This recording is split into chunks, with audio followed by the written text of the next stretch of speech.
All right, this is the next installment of the 2007 Ram.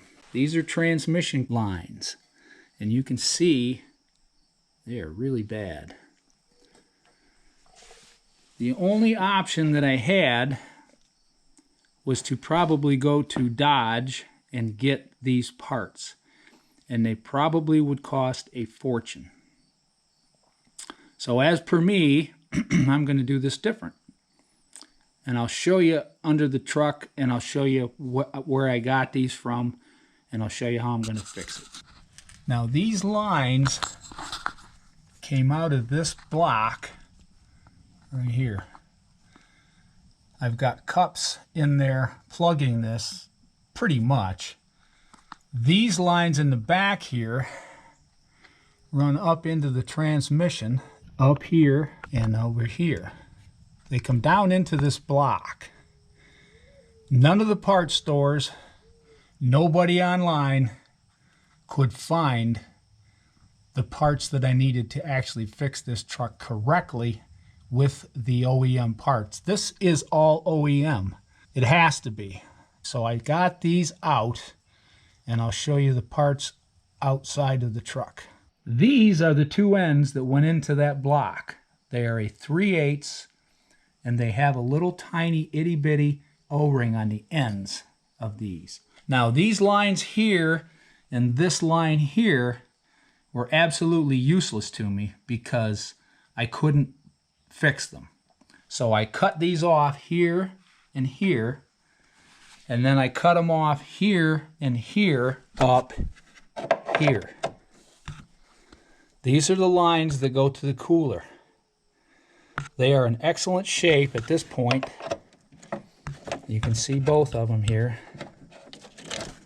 This is the lower line here, and it looks great. And this is the upper line, and it looks great. So in order to fix this, I got these pieces to replace into the block. These are 3/8, and they will screw into the block. Then what I'm going to do is I'm going to run this 200-pound rubber tubing from these parts back to the parts I just showed you in the truck. Now the trick is you don't use these like they are. I've done a test run, and what you do is you flare them, and then you put good heavy-duty clamps like these behind the flare and clamp it on, so that as your pressure builds, one of those lines is a send line from the transmission to the cooler, and the other one is a return. One of them probably has more pressure on it than the other one, so you use these special clamps like this, and you put them behind your flare over your tubing, and this flare prevents these clamps from coming off.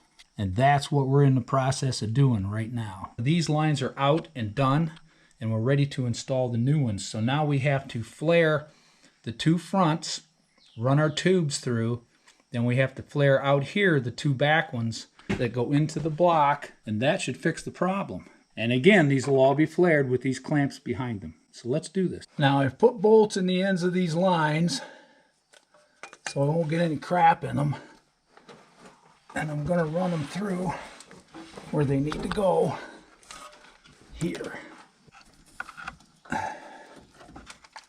Other one needs to go in the same place.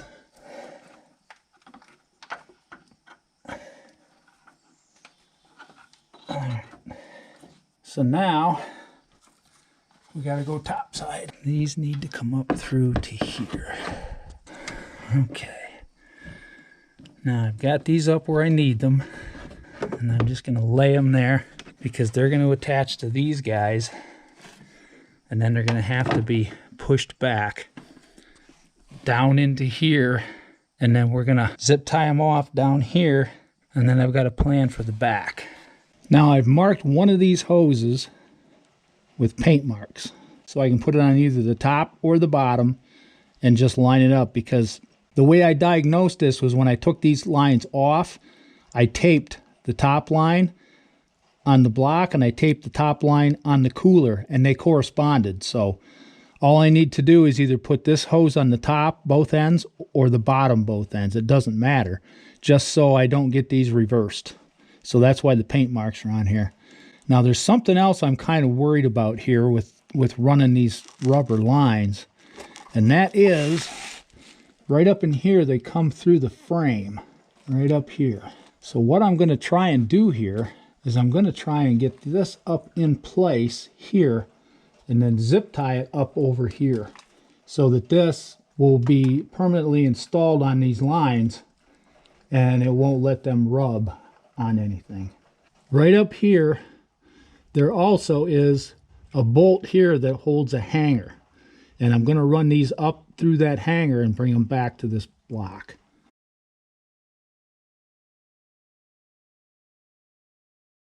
And I've put this zip tie under a clamp here so that hopefully I can clamp this down when I get it up in there and keep it in place.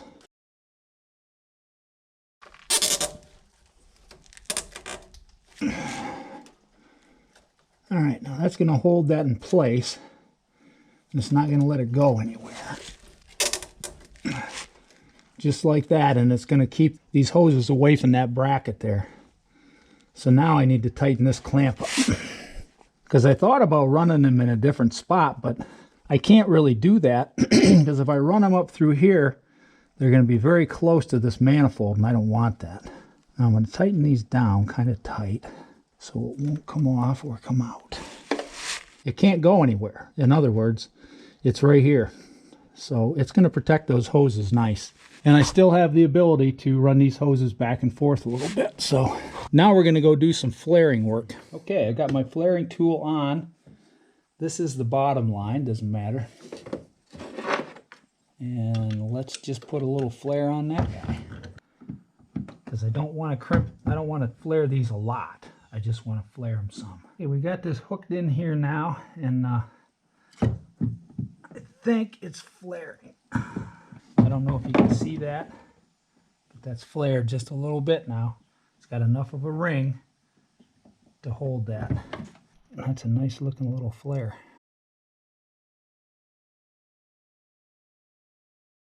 And that one is flaring as well. That's a nice little flare as well, about the same as the other one. All right, I finally got this flared, and I'll show you how I did it. The teeth are wore in this a little bit, and when I bring this down all the way, you can see that there was a little bit of free play here. So what I've done here is I put it in my vise, and I've tightened my vise up as tight as I can get it, and that's how I flared the other one. So let's see if this one will do it as well.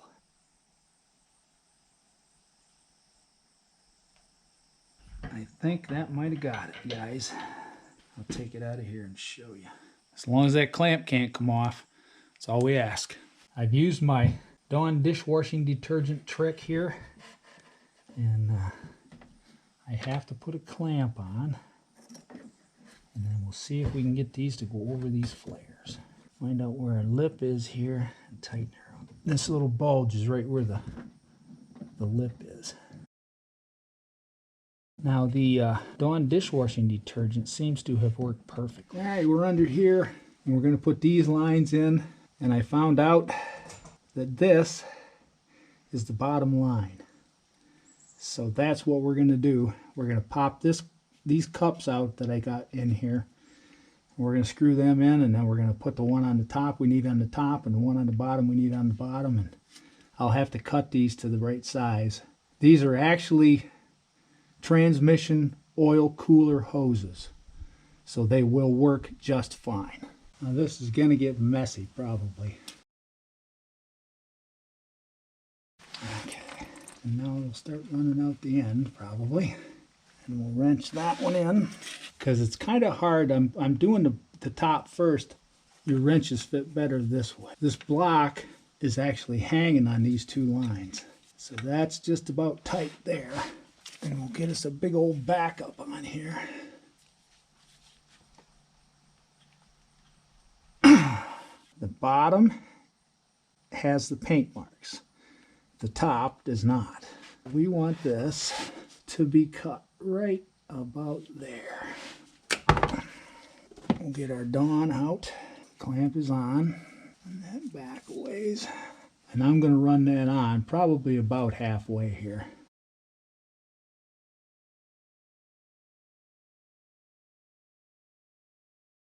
All right.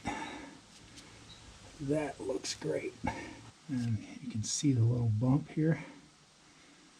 Put him right there.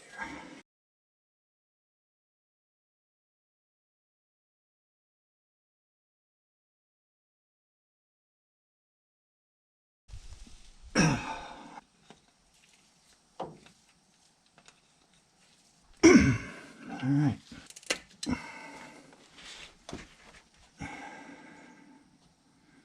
Start him on the top.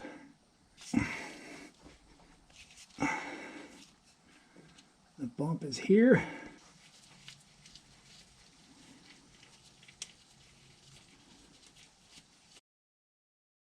That is perfect. Now I learned this trick from a friend of mine, so he cued me in on this. He said you just have to make sure you have that flare on there so that it does not let that hose slip off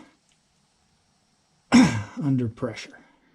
Now I thought I'd show you the fix I was talking about. There's a clip right here that held the old transmission lines, and it had a clip inside it that held the steel lines here. So I took the clip out and I just used the band, and this is nice and solid now. It's not going anywhere. Everything looks great. So let's fire this truck up and see what happens. I checked this over. There's nothing going on anywhere. So I took it out for a run and came back, and everything is good. So this fix worked. So if you ever get into a situation where they're going to charge you out the wazoo for parts, what you need to do is what I did. It worked great. I'll keep you updated and make sure, but I have no leaks anywhere. Nothing under here. It's perfect. So that's how you fix some transmission cooler lines on a 2007 Dodge Ram if you don't want to spend the big bucks. All right, keep working hard. Thanks for watching. Have a great day.